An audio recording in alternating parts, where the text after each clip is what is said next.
Clean the tyre on the caster.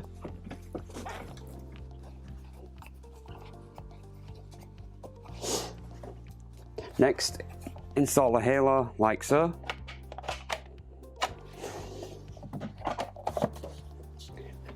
Check the brake operates and doesn't foul the halo.